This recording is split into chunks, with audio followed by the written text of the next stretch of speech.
Hello，大家好，我係小薯護士。今日唔講雲吞麵，講一啲可能改變你一生，又或者你病人一生嘅嘢——結腸造口護理。講到造口，好多人第一個反應係：哇，好得人驚，係咪好污糟？以後人生係咪玩完？我用一句話答你：造口唔係終點，係新生活嘅起點。接住落嚟記時間，我會由消化系統講到復康後記生活，等你由零變專家。Ready？ 我哋出發。認識消化系統，想了解造口，要先了解我哋條食物高速公路。食物嘅旅程係咁嘅：口腔去到食道，胃去到小腸，之後大腸、直腸，最後去到肛門。簡單記法：口腔同食道負責咀嚼同運送，好似茶餐廳侍應傳菜；胃部分泌胃酸，初步分解食物；小腸、回腸吸收營養，係身體嘅提款機；大腸、結腸吸收水分，將剩餘嘅嘢變成糞便，最後由直腸同肛門儲存同排出。由食落肚到排出體外，平均要24至72小時，即係你今日食嘅雲吞麵，可能要後日先見得返佢。咁結腸造口究竟係乜？簡單嚟講，就係醫生用手術喺肚皮開一個新出口，將一段結腸引出腹壁，等大便由呢度排出，俗稱假肛。3個重點要記實：造口本身冇神經，所以唔會痛，亦唔會有便意。造口表面係紅潤、潮濕，質感同口腔黏膜一樣。大便會自動排出，所以必須貼造口袋收集。記顏色，舊入名。造口顏色檢查表：粉紅色、深紅色等於正常健康，深紫色等於缺血異常，發黑或出血等於需要立即求醫。記住，造口係生命警示燈，顏色一變就要警覺。邊啲情況需要整造口呢？6大常見適應症：大腸或直腸腫瘤。大腸癌係香港頭號殺手之一，每年新增超過5000宗。腸部嚴重受傷或壞死，大便嚴重失禁，先天性缺陷，如閉肛、GBB，嚴重發炎性腸病，如克隆氏症，腸道阻塞，無法疏通。所以造口病人唔係少數，佢哋可能就喺你身邊，可能係你嘅鄰居、同事，甚至屋企人。結腸造口記種類。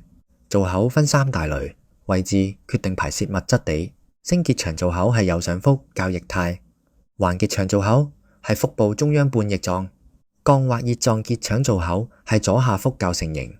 仲有2種分類方法：按時效、暫時性，康復後可接駁反或者永久性；按形狀，端式造口 N 或者環式造口 Loop。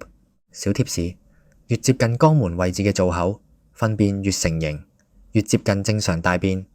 手術後護理重點：術後嘅黃金觀察期，記住6大觀察：觀察造口顏色，紅潤等於正常，深紫、發黑等於異常；觀察造口大小形狀，術後6至8週會慢慢縮細；觀察造口周圍皮膚有冇紅腫、痕癢、滲液；監察大便量、顏色、形狀，保持皮膚乾爽清潔，留意病者情緒，俾足心理支持。復原時間軸：第1日術後初期，2星期後開始消腫，4星期後持續縮小，6星期至8星期後開始穩定。記住呢6點好重要，好多病人術後會抑鬱，我哋唔單止係護理員，仲係佢嘅情緒同行者。造口用品全家福，造口護理嘅裝備庫8大法寶。造口袋可以係1件式或者2件式，凸面護膚板適合凹陷造口，防漏膏或者防漏條係填縫專家，溶液膜或者保護膜係皮膚隱形盾。造口袋、腰帶可以防止脫落，探片係除臭神器，造口剪刀同量度卡可以更精準裁剪。清潔棉加廢物袋，1件式或者2件式，點揀？1件式，輕薄貼身，適合外出、做運動、約會。2件式，底盤可貼3至5日，適合日常更換。皮膚敏感者，開口袋和閉口袋比較。開口袋適合回腸造口，糞便較稀適用；閉口袋適合結腸造口，糞便較成形適用。透明同不透明比較，透明我哋初期觀察用，不透明可以外出美觀用，保留私隱感。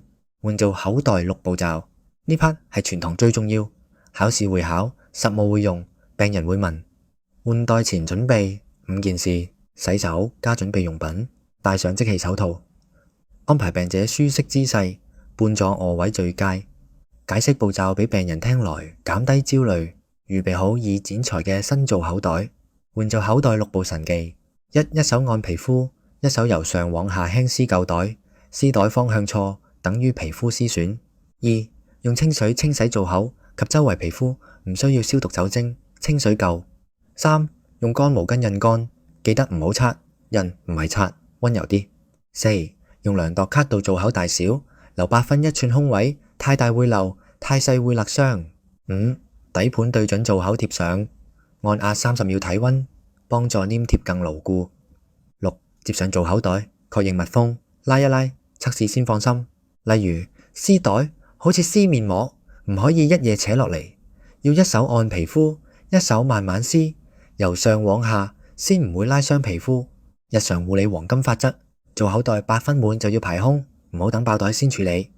更換頻率：一件式1到2日換，2件式底盤3到5日。沖涼可以保留做口袋，照常洗澡無問題。撕袋後皮膚輕微發紅係正常。飲食後1至2小時內避免換袋，避免腸蠕動太快。5大警號立即求醫：嚴重滲漏、持續痕癢、紅腫、出血、發燒。一見呢5樣，唔好等，唔好忍，即刻叫幫手。常見問題逐個擊破，我哋分2組常見問題：皮膚、便秘、腹瀉。皮膚損傷，由於底盤過大，流液撕得急，用防漏膏、保護膜、凸面板。便秘，由於飲水不足，纖維不夠，多飲水，多食高纖，多喐動。腹瀉，由於食生冷辛辣，腸胃感染，補水電解質，超過24小時就睇醫生。溫馨小提示：回腸做口者每日要飲2至3公升水，因為佢哋特別容易脫水。控制臭味，用炭片袋，避免雞蛋、洋蔥、椰菜、咖喱，減少長氣。食嘢唔好講嘢，唔飲汽水，唔嚼香口膠。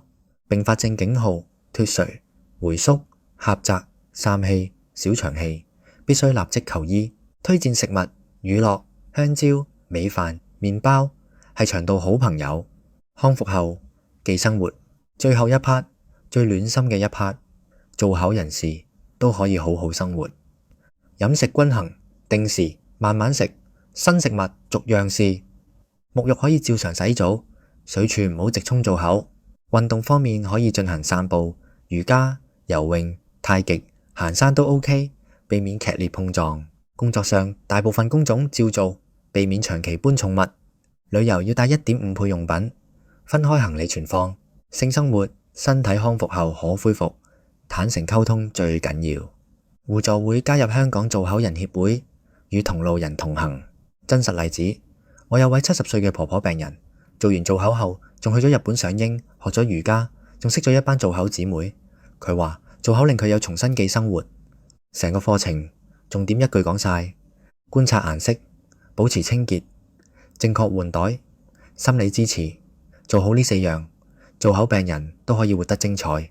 如果你想學更多護理知識，記得訂閱東東雲吞麵小薯護士 YouTube 頻道呀。